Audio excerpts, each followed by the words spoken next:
मनापासून आनंद होतोय। गेल्या 15 महिन्यापूर्वीचे आमच्या काही सर्वसामान्य जनतेच्या थोडा भावनाला ठेच पोचली होती। माझ्या आज लाडक्या बहिणीच्या रूपाने आज सर्व पार्टीतील सर्व नेते मंडळी, कार्यकर्ते, पदाधिकारी, जनतेतली सर्व भावना अत्यंत उत्साहामध्ये आहे।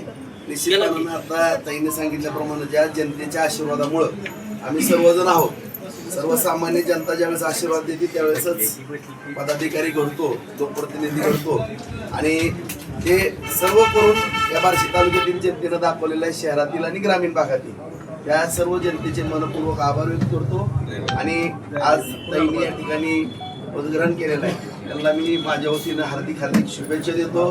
त्यांची कारकीर्द अत्यंत उज्ज्वल, यशस्वी आणि अत्यंत समाधानकारक, नागरिकांच्या चेहऱ्यावरती आनंद देणारी कारकीर्द यशस्वीरित्या पार पाडो अशी या ठिकाणी भगवंतचरणी प्रार्थना करतो।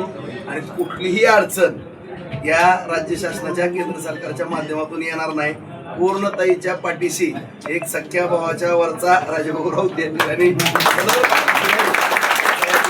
बार्शीकरांना शब्द देतो आणि जो विकास थांबला होता 15 महिन्यापूर्वी तो पुन्हा गती पकडन अशी या ठिकाणी सर्व बार्शीकरांना एक अभिवचन देतो आणि पुन्हा एकदा सर्व जनतेचे मनपूर्वक आभार व्यक्त करून ज्या बार्शीच्या लाडक्या ताई तेजस्वीताई कपले यांना हार्दिक हार्दिक शुभेच्छा।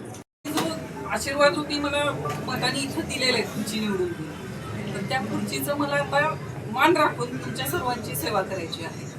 म्हणजे आता इथं मी नगराध्यक्ष म्हणून नाही तर एक सेवक म्हणून आलेली आहे आणि मला जनतेची सेवा करायची आहे आणि याच्यासाठी मी आदरणीय भाऊंच्या मार्गदर्शनाखाली काम करणार आहे। त्यांचं जसं ध्येय आहे बार्शी सुजलाम सुफलाम, बार्शीच नाही बार्शी तालुका, तसं मी बार्शीचा विकास करण्यासाठी राजाभाऊंच्या मार्गदर्शनाखाली काम करणार।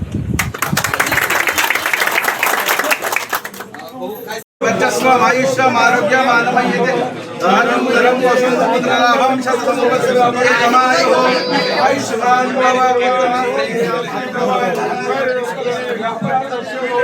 सर्वे ग्रहाणि सन्ना भव चिंतित मनोरथ सिद्धिरस्तु अखंडित लक्ष्मी प्राप्तिरस्तु पुत्रभौतिकाब्धिं वृद्धिरस्तु सौभाग्यमारोग्य देहि परमं सुखं रूपं देहि जयं देहि यशो देहि यशो देहि पुत्रा देहि सर्वकामोच्च देहि मे।